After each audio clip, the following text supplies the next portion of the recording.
Am I on? Hey there. Hello and welcome to the Iron Mountain Hour. My name is Cliff. It's Tuesday, not Wednesday. I usually stream on Wednesday, but it's Tuesday, July the 12th, 2022.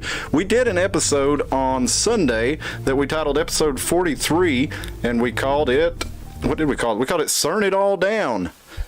Are we seeing a global revolution, or are we seeing a great reset take place right now? Are we seeing a little bit of both?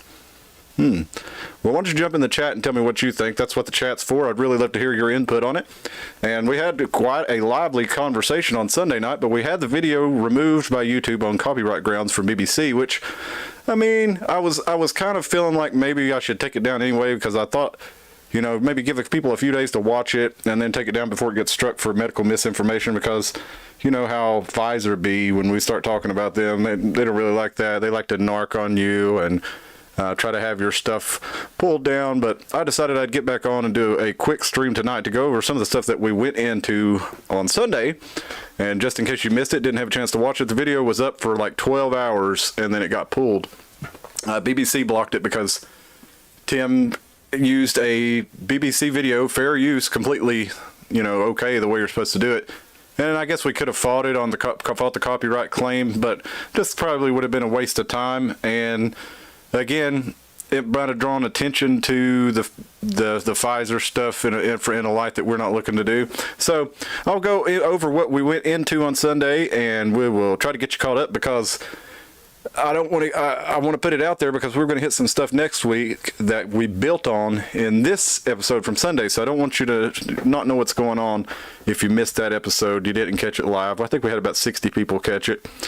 So yeah, that's not quite enough. So I'd like to get it out there for the rest of y'all, and you know, maybe in posterity it you know, reaches more people. So without further ado, without further ado, what am I, French?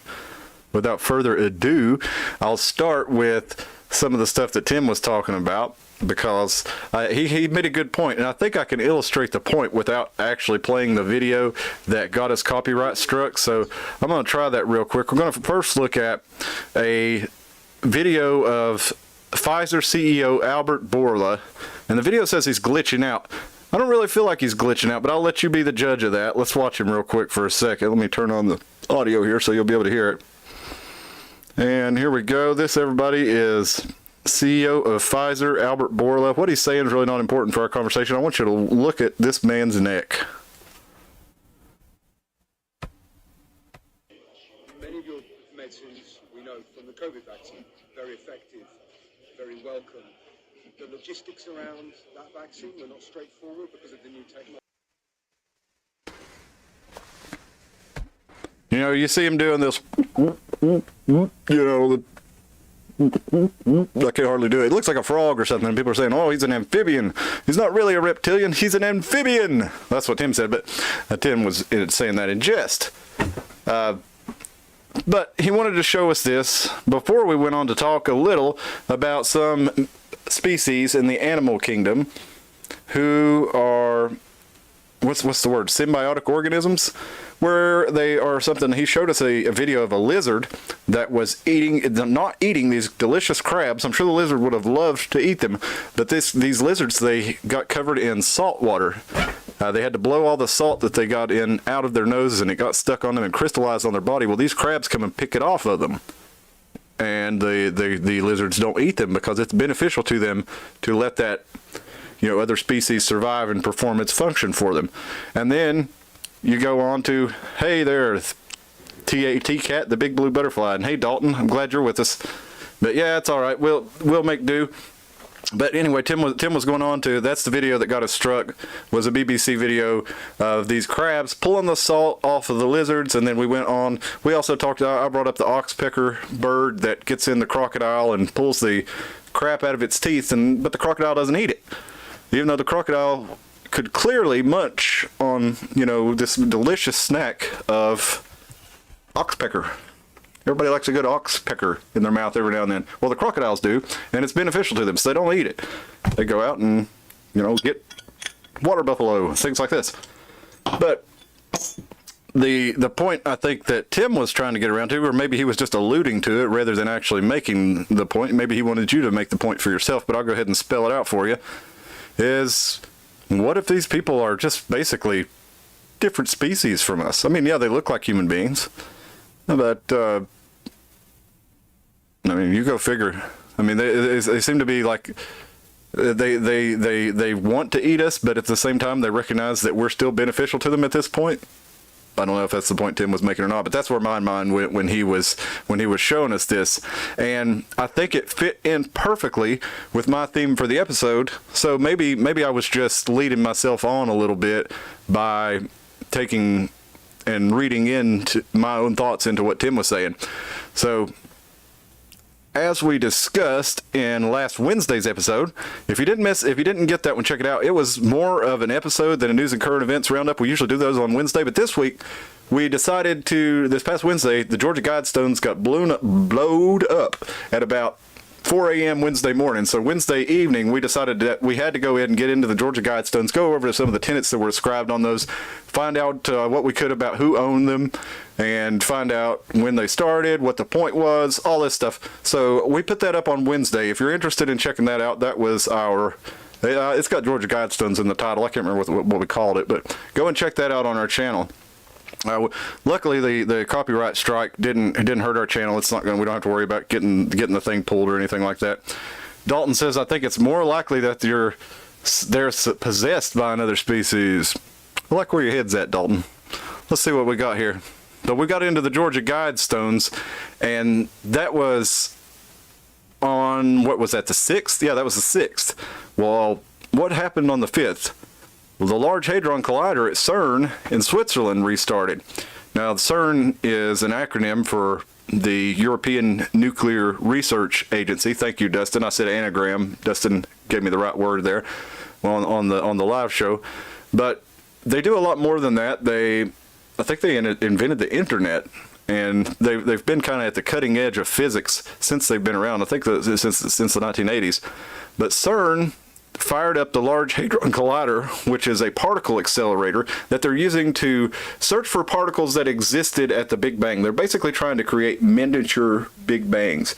They're looking at busting pieces of energy and matter into one another at near the speed of light, and they're trying to see what happens. What kind of particles come off when you smash these things in together so hard? You know, it's using so much energy. It actually the Hadron Collider uses enough energy to power 4 million homes. So while these fuckers are out here telling us that, you know, you can't drive a diesel truck while they're flying around in private jets with limousines packed inside, running Hadron Colliders, looking for God knows what, which we'll get into. They're using this kind of energy. I mean, and the nerve of these people to set up these things like Agenda 21, Agenda 2030, which we're going to get into a little bit also. But I want to show you some of the results of those agendas. So let's look real quick at the Netherlands. We saw that they were, and I think it was on Wednesday, we showed you they were spraying shit all over the government buildings and stuff. We've got a protest here. The farmers have blockaded the society off. Basically, they're out in traffic. We'll go down. Let's look here. Let me mute that audio real quick. But we got. We'll go down here. We're just going to look at Twitter and look under. I went to Netherlands, and let's look at some of this stuff here. These people they're bypassing the supermarkets, bypassing the system that's been set up. They're buying directly from one another. That's exactly the type of stuff I've been telling you that we need to start doing around here, because that's how they have power over us, is because ultimately, if you can't eat, you have to do whatever the person controlling the food says to do if you want to eat, or you're going to have to find your own way to get food. So why should we wait until our only option is to you know, basically to revolt? Why not go ahead and start parallel economies right now? That's what they did, and then they built us into it, so we could build ourselves out of it. So that's what the Dutch are doing, and good for them. Now we got the Netherlands running out of food in the grocery stores, is what they're showing right here. But like we showed you just a second ago, there's food out there. They're just not sending it through the normal channels, because these people are trying to make a point. But let's look here. Again, we've got tractors lining the highways, and it is headed over to Germany. They've crossed the border. I got a Let's find it right here. I got a video of they're shaking hands, and let's see, look right here. The Dutch police here, they detained some protesting farmers, but they were forced to let them go. They blocked the police station with the tractors and said, let them the fuck go. That's how you do this, guys. It's non-violent. It's peaceful. You just get in front of them and say, make us move. You can't do it. So go Netherlands. I mean, that's the way. That's the way. This is the way. Let's look at something else here. We got a private jet used primarily by Dutch Prime Minister Mark Rutte and other officials stolen from government hangar by angry farmers. Was it really stolen, though? Was it really? I mean, did the Prime Minister go out and produce anything to buy that jet, or did he buy it with money that they took from the people that were producing everything that allows the nation that he represents to be the number 2 exporter of food in the world? Yeah, I don't think he did that. And why are the Dutch revolting?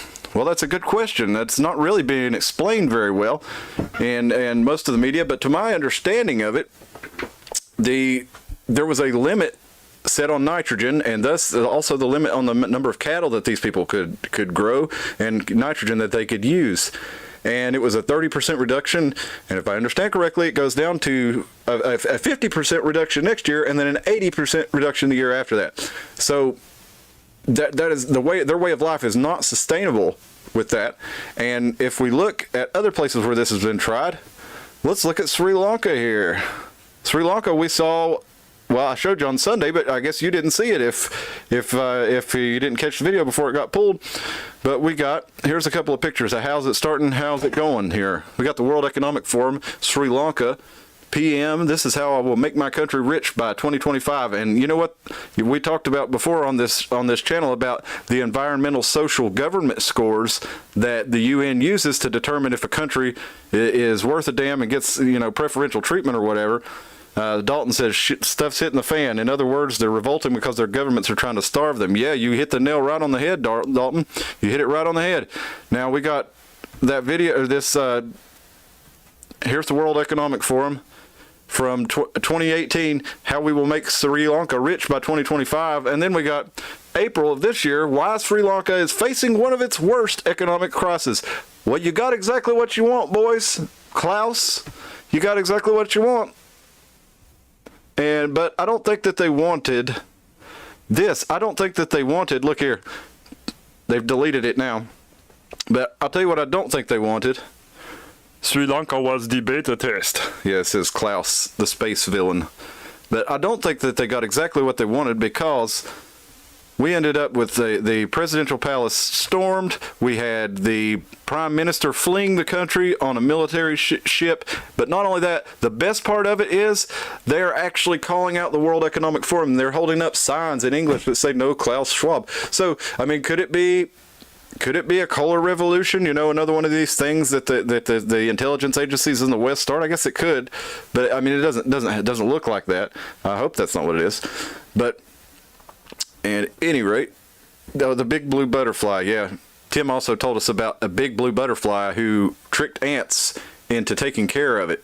And that was a pretty important part of the story too, is it would basically convince the ants that it was an ant, and it would have them pull it around and basically treat it like a king and feed it, take care, give it everything that a butterfly could need. And that's pretty much the way we're doing for these fuckers. But we got in Sri Lanka, in Albania, Macedonia, Bulgaria, even Germany. It's in Argentina. It's spreading all over the world. And now I can't help but notice that all these things kicked off, even though they were tinderbox waiting on a match. But it was like they turned on that Hadron Collider on Tuesday, and then boom, stuff got real quick. And also we got, if you remember last year, I think it was February of last year, Texas had that huge ice storm, and they shut down, and they were trying to say that it was all these other things, but ultimately it came down to they didn't have enough power to supply their grid, and people froze to death. They died. because they wanted to have more wind power. They had the capacity to burn coal and keep the energy coming.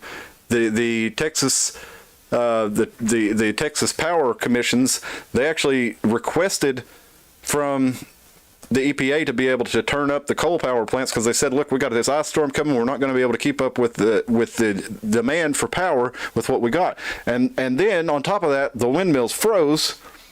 And I saw like debunking articles say, no, the power outage wasn't because the windmills froze.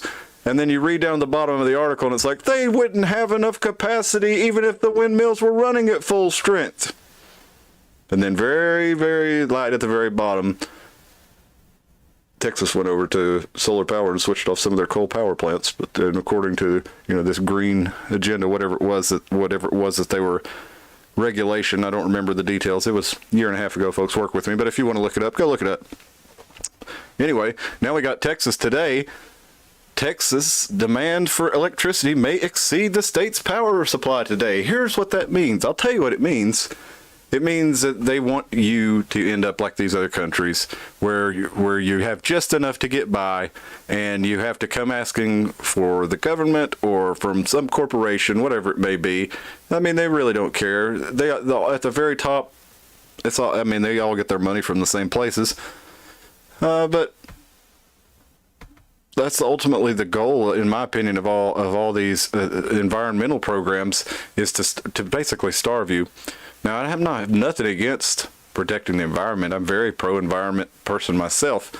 Matter of fact, I want to organize a trash cleanup on this channel here for the local folks. If we get a few of us together, there's a couple spots I'd like to go clean up. But when we're talking pollution, I'd rather focus on pollutants. You know what I'm saying? Carbon dioxide is where all the resources go, where all the focus is of greenhouse gases. But carbon dioxide is between 0.5% and 1.5% of the greenhouse gas that we have in our atmosphere. Most of the greenhouse gas we have is water vapor. Next thing you know, they'll be coming for that. I mean, carbon dioxide ultimately, when you're taxing that, that's a tax on breathing. I mean, that's what I said from the very beginning when I started hearing about these, carbon tax and cap and trade and all these different schemes for controlling carbon. I said, they want to tax us to breathe. That's exactly what they're doing. And then, now they want to tax us to fart because they want to give you methane taxes. I mean, they want to give you, fine you for your cattle producing methane. That's taxing you to fart. They want to tax you to breathe and tax you to fart. These people are nuts. I mean, I can't believe that we listen to. I can't believe we go along with any of this stuff as a global society. But do we really want to be a global society on the degree that they do? I mean, I think everything's interconnected, and I want to certainly be able to trade with people from around the world. I like being able to get, bananas at the supermarket. I like being able to have avocados. I mean, I like these things, but at the same time, it's like, do we really have to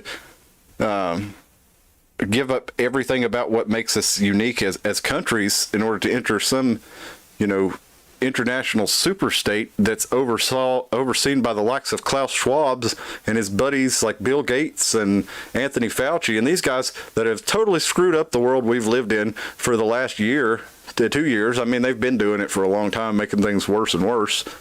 Once they really got full control of their, liberal world order, it's the liberal economic order. It's what they used to call it after World War II, basically, when the United States was the most powerful nation, and they used their military and their economic prowess to, basically expand their power worldwide and set up a whole, order of trading, of information, of defense, if you want to call it that.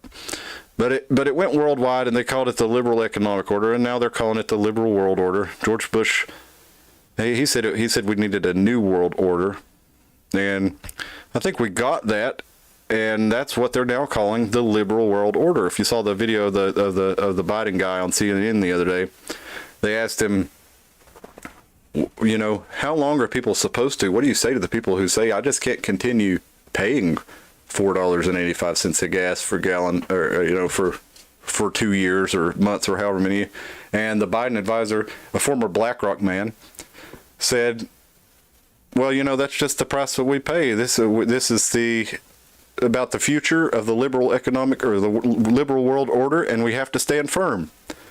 So because your ideals, we're gonna have people starved out. I mean, around the world right now, I think the UN is up their estimate of how many people starved to death.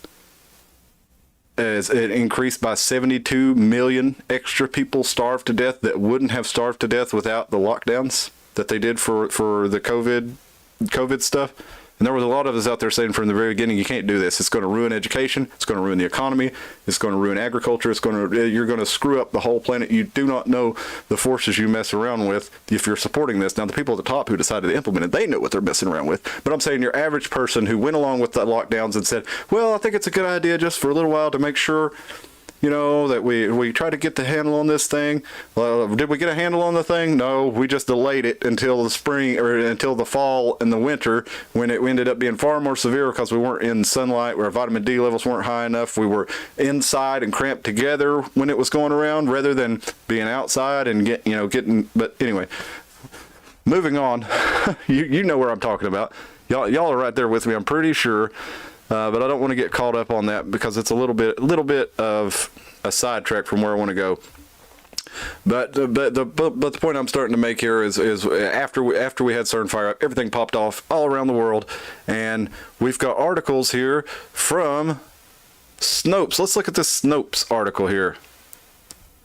No, CERN didn't open a portal to another dimension in July 2022. CERN has long been a favorite obsession for conspiracy theorists. Yes, we're just conspiracy theorists obsessing with how these scientists have told us that they're going to create many black holes. Yeah, they're going to dissipate quickly, they say. And there were other scientists when they were starting it out who were, I mean, this wasn't just conspiracy theorists saying this. These were actually scientists who worked on these projects saying they're going to create black holes and suck the whole Earth into it. And the people at CERN, I mean, they ended up not sucking the Earth into the hole. Well, maybe they did. Maybe we just didn't know. How do we know if we're in a black hole? What's that, the event horizon? Once we hit that, wouldn't we just be frozen in time, in the galaxy? So if our whole world went into it, wouldn't we just kind of be frozen there? Maybe that's what happened. Maybe time has stopped passing in the real world and it's just passing in our minds. We're really stuck on the event horizon of a black hole just waiting to go in. Who knows? But they're firing CERN back up. And Snopes says, no, CERN didn't open a portal to another dimension. And we're looking at some images of the collider tubes there, where they use these high-powered magnets to keep the thing in a line, to keep the particles in a line and keep them from going off of track where they can crash into each other. Let's see, here we go. Yeah, they did 3 years of upgrades, and we got this claim right here. It's a Twitter post. They don't share who's shared it, but it said, "Be ready for July 5th, everyone. That's all I'm saying. Protect your energy. Be alert. Don't do things that lower your vibration, your energy, your focus. CERN will be opening a portal on July 5th. They began getting it ready when the planets aligned on June 24th. And this will be," and then they stopped. They didn't read the rest of it. But they continued saying that it echoes the same sentiment, where there was people saying that they opened a video or opened a portal to the future, opened a portal to the past, opened a portal to hell. You've seen all kinds of things like this, and we don't know, where a lot of these claims come from. I mean, some of them are certainly outlandish, and well, maybe not certainly. No, I mean, there's some of them where people are just pulling it out their ass, basically, is what I'm saying. Some people know what they're talking about, some people don't. And just because it sounds like, what the people who know what they're talking about are saying, we can't just trust everything that somebody pulls out of their ass. But, a lot of people say that CERN is responsible for the Mandela effect that we see, with people remembering events differently. Maybe our memories are just terrible, I don't know, but it seems like there's a lot of those strange things. Now, I actually found out something about the Bernstein Bears, or the Bernstein Bears Mandela effect.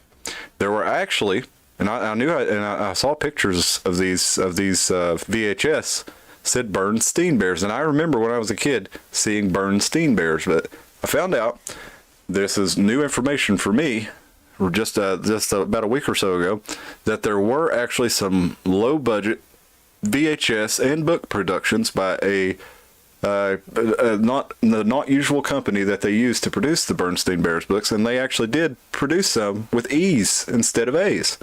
So that may have been where I see it, but I definitely remember seeing it. But you know, if you got a story to cover, maybe they just made it all up too. Who knows? Dalton says everything has gone downhill since early 2020. Yeah, you're damn right about that. Dalton says the more self-reliant you can be, better now. The more self-reliant you can be, the better now, more than ever. Yeah, the way it puts these chats up here, Dalton, it's kind of hard to read it and make sense of it sometimes because it splits it up. And but yeah, you're right about that. I think making strong communities with your neighbors, especially, and then using your, get together with like-minded folks in your town and use your county government to protect your rights, and then you do the same thing with your state.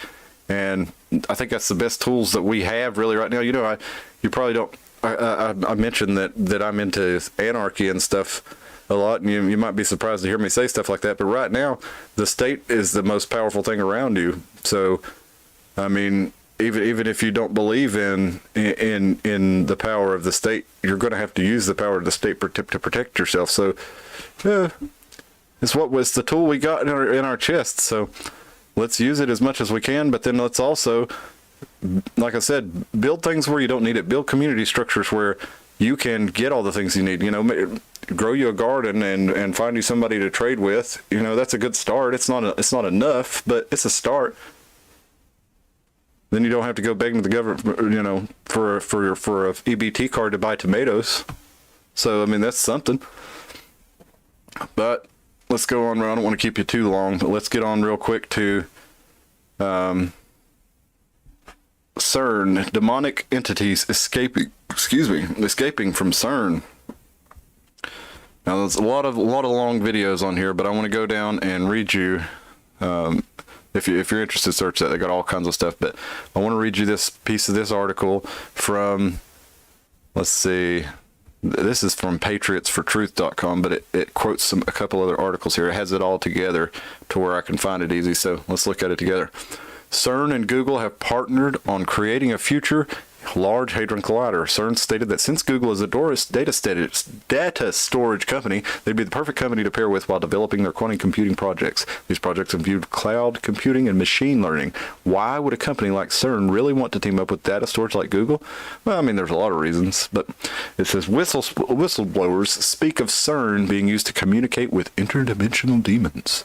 These interdimensional demons or beings are said to give the scientists at CERN information to help fuse consciousness and intelligence to robots using quantum entanglement.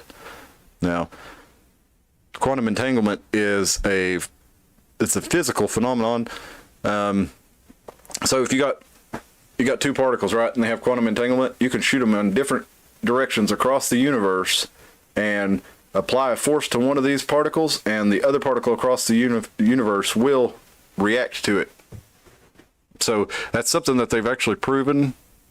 And well, I mean, you know how science is, but it's considered fact in the scientific community that quantum entanglement does exist, and it doesn't matter how far away it is. But what connects it? That's what they don't understand. They feel like there must be some kind of dimensional. There must be some way of connecting these two particles on opposite ends of the universe. How are they communicating information with one another in order to affect one another? There must be some sort of wormhole or something, they think, or a different dimension that connects them. They don't really know, but that's what they're trying to find out. Or maybe they've already figured that out, and they just want us to think that's what they're trying to figure out while they try to open portals to hell. Well, they certainly couldn't unleash much more than we've already had unleashed on us over the last 2 years. But I do want to read you one more segment from this article here. Geordie Rose is one of the founders and former CEO of D-Wave Systems, Inc. D-Wave is a quantum computing company based in British Columbia and Canada. Geordie Rose is a leading advocate for AI and quantum computing. He says that humanity may face an existential extraterrestrial threat. He says the D-Wave computer is not summoning demons, but rather something more closely related to the Lovecraftian Great Old Ones.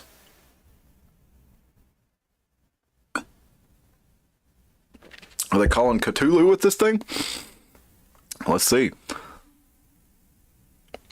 The great old ones aren't necessarily... Let's see. Okay, so...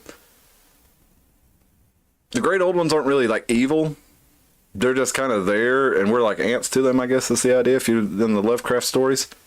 The great... Okay, it says right here. Not necessarily good or evil, benevolent or malevolent, fair or unjust, they just don't give a damn about you. These great old ones aren't necessarily aligned with what our needs and wants are. And now Jordy's convinced that lurking in the background of all these distractions that we face on a day-to-day basis, like politics, crime, immigration, religion, race relations, he basically thinks that it is a distraction from a tsunami over the horizon that will destroy humanity. And he says that it is an invasion from an extraterrestrial race. Now, Jordy says that he thinks that CERN is being used to communicate with these elder gods and resurrect them. And I'm not sure why, to protect us from the aliens. I don't know. He writes about,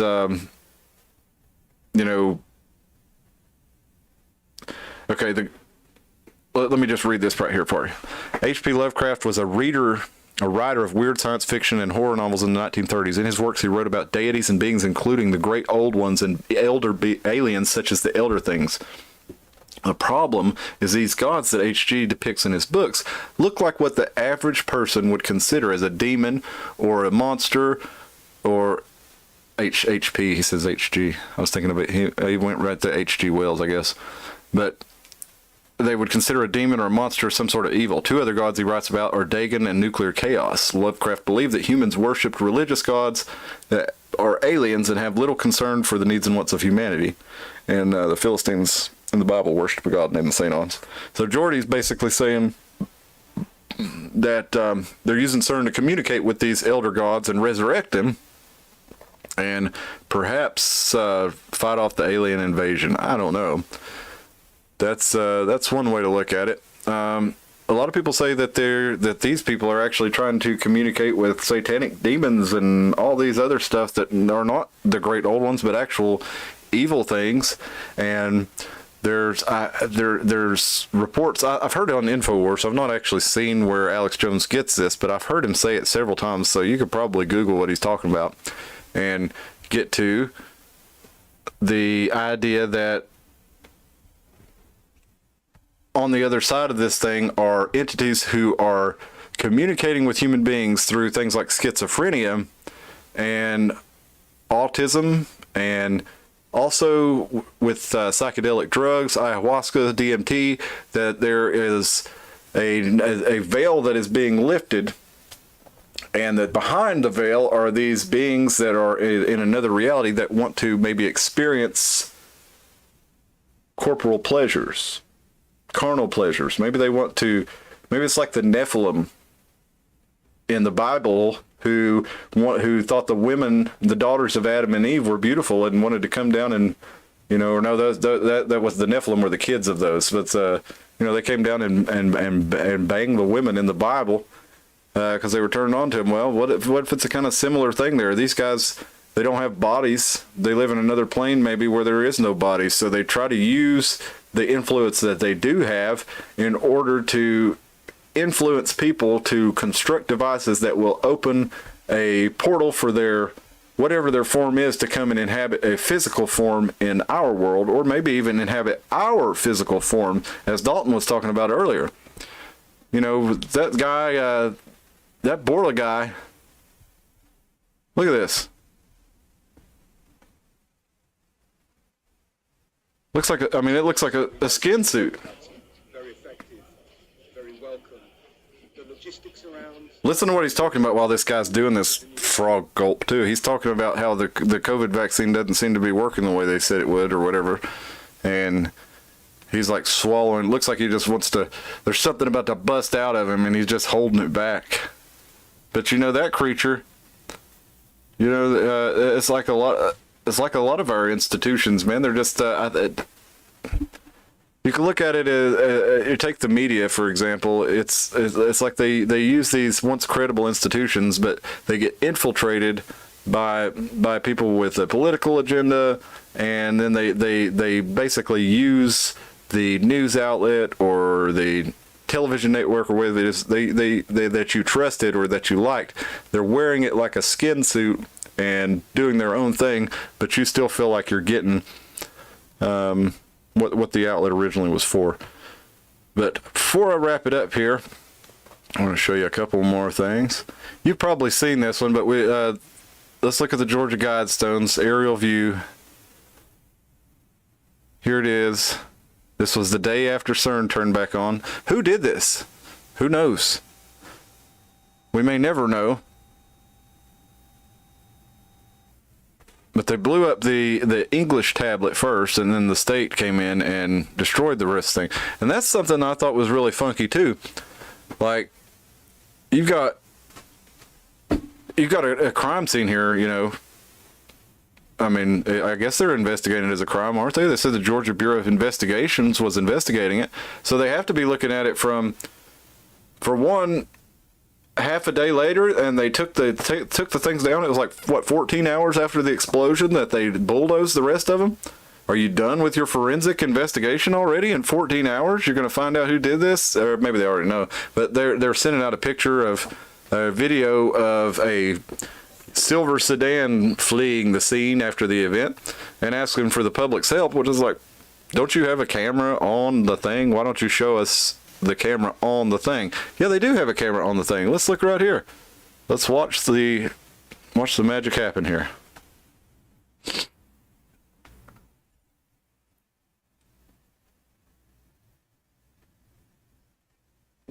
And you can see they took down the one pillar there by itself.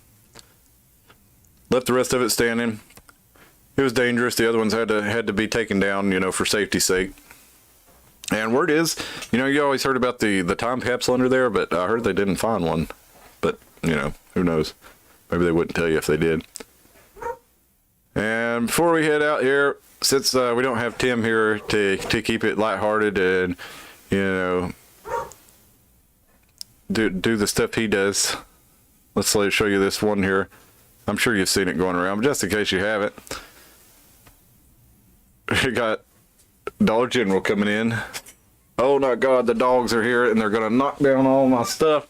Let me get this Redenborker up here. He doesn't like to let me do a broadcast without, he gets very upset because he can kind of hear me through the vents, and he tries to escape and get down here to me all the time. Oh, I don't even have him on here. Yeah, here's the Redenborker. And he came in. This is Orville Redenborker. He's an Iron Mountain Hour part-time correspondent. If you watched episode 8, you saw him go around to Haunted Halloween, Haunted Carter County with me, and check out some of the haunted sites like Granny February's Grave. Go back and check that video if you hadn't out. And if you want to see more Orville, give us a holler in the chat or on the comments and let us know. Orville Redenborker. He can popcorn with the best of them, and that's how he got the name. But I think since Orville's down here, I think it's a good time to call it a night. But I appreciate you joining me, and sorry we had to take down the original episode, so you couldn't get all the fun of being here live with us. We had a great time with Spill the Tea All Over Me and Sean and others in the chat. We always have a good time with you, so I appreciate y'all joining us. You're what makes the show more fun for us. Dalton says, I think there are things we can't see under normal circumstances, but certain drugs or states of mind break through the filter. I've had experiences like that, for sure, Dalton. And I've had experiences where I shared that experience with someone else. You know, maybe we're just kind of on the same vibe. Maybe we're picking up on cues from one another. Maybe we remembered it incorrectly and like, oh yeah, I remember that too, dude. And, you know, but at the same time, it is a strange phenomenon that people all around the world seem to say. And it's almost like, if you think about it, our brain and all our senses are tuned to the wavelength that we're on. So it's like if you imagine us being an FM radio receiver and we're on, you know, say 99.3, and we're hearing it loud and clear. That's what, you know, that's what all our senses are picking up. But at the same time, if you turn that dial over and you go up to 100.3, you're going to be on a totally different frequency. You're going to be picking up a totally different signal. So maybe things like, you know, drugs, trances, meditation, dreaming, all kinds of different ways. I've even read a book all about this stuff called Supernatural by Graham Hancock. I definitely recommend you check that out if you haven't. Graham Hancock in this book, he talks about going into the jungles of ayahuasca, South America, and doing ayahuasca and having experiences where he felt like he was communicating with intelligent beings, not just that he was hallucinating something, but that these things were actually intelligent and alive and communicating to him in some way. And he shared these. He did not have any expectations going in, but at the same time, he had the same experience that everyone else had did it, and he didn't know about it. And he was completely fascinated by this thing, and he started noticing some links to early man. There were cave paintings, right? And in these cave paintings, some of the earliest known artwork, they're 35,000 years old in these caves in France. And in these, he would see a pattern. There was like grid patterns, X's, zigzags, a man with a stick stuck through him. Lots of similar things that you see, and you actually see these all around the world. So that's the earliest art, is all these same things. And animals with human body parts or other animal heads or things like this. Yeah, Dalton says, I know of Graham. It's crazy stuff. Dude, if you haven't read Supernatural, check it out. All his books are great. He's got some documentaries that were on YouTube. I think Fingerprints of the Gods is on there, or Heaven's Mirror maybe on there. All great books. Great illustrations. Not illustrations, photographs. His wife is I guess it's his wife. It's a lady who goes and she's been doing all the books and he talks about it. But she's got a different last name. Her name is Sanjay something. But, she goes around and she photographs all these things. And they're, incredible full color, big page layouts. They're awesome books. Check them out if you can.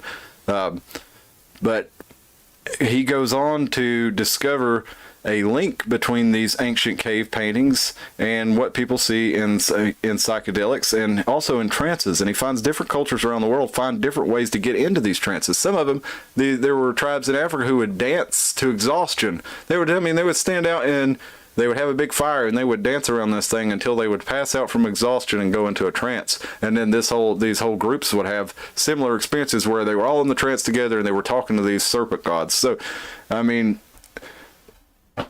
what is that? Why is it all around the world? Is it just a vibe? But I got to thinking, I was talking to B last night, and it was like the same thing with movies though. Is it really what is the connection?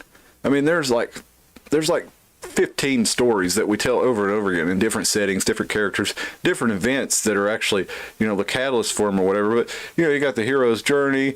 You've got the traditional, like, rom-com. You got Romeo and Juliet or Tristan and Isolde.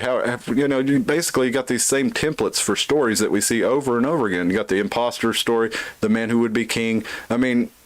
There's a few story archetypes that happen repeatedly throughout history. They're all around the world. They're in different times. They're in different settings, but yet we still tell the same stories. What the hell is that? Why can't we think of anything that hasn't been done? We think of different ways to tell it, but it's all the same stories. Think about that, folks. Let's look at take a Will Ferrell movie, for example, or a sports comedy. You ever see The Man Who Would Be King? The Road to El Dorado. You ever see Semi-Pro? You ever see Major League? They're all the same story. But anyway, just some food for thought there, and I'll leave you there with that tonight. I want to thank you for joining us, or joining me and Dalton, and then Tay-Cat was there for a little bit, the big blue butterfly, Tim. So thanks for being out there. I appreciate it. And if you would like and share and subscribe and all that stuff, hit the notification bell so you'll know when we go live. Hey, listen, please hit that notification bell. It will really help you. It will really help us, because I notice most of the people who watch our show live actually found it through the browse feature, because you just know what time we're on and you're looking for us. Because when I look at our analytics, that's what I see. Only like a few percent of the people who are watching the videos are actually getting the notifications. Even the people who are watching live are not getting the notifications. So click the little bell down to the right of the screen, right below the video. It'll let you know anytime I start a new live that it's about to go on. So that'll let you get in the chat, and that's what we really want, is we want to hear from you. What do you think about all these things? It'll make the show a lot more fun when you participate. It always does. So I look forward to hearing from you. Tim and I are going to do the news and current events roundup tomorrow night. So I hope you'll join us for that. We've still got a lot of news to cover, and we didn't get local stuff this past week, so I got a few things there. But there is a guy in a green Subaru Legacy, 55, 60 years old, driving around Carter County taking pictures of children and then being all shady, and the Carter County Sheriff's Office is telling you to look out for him. So if you see that guy driving around being shady in a green Subaru Legacy, taking pictures of kids, call somebody. We don't need people like that messing around with the people around here. So anyway, or do whatever take whatever actions you think are appropriate depending on what the man's doing, I guess. But guys, let's get out of here for tonight, and I'll see you tomorrow night. Thanks, Dalton. See ya.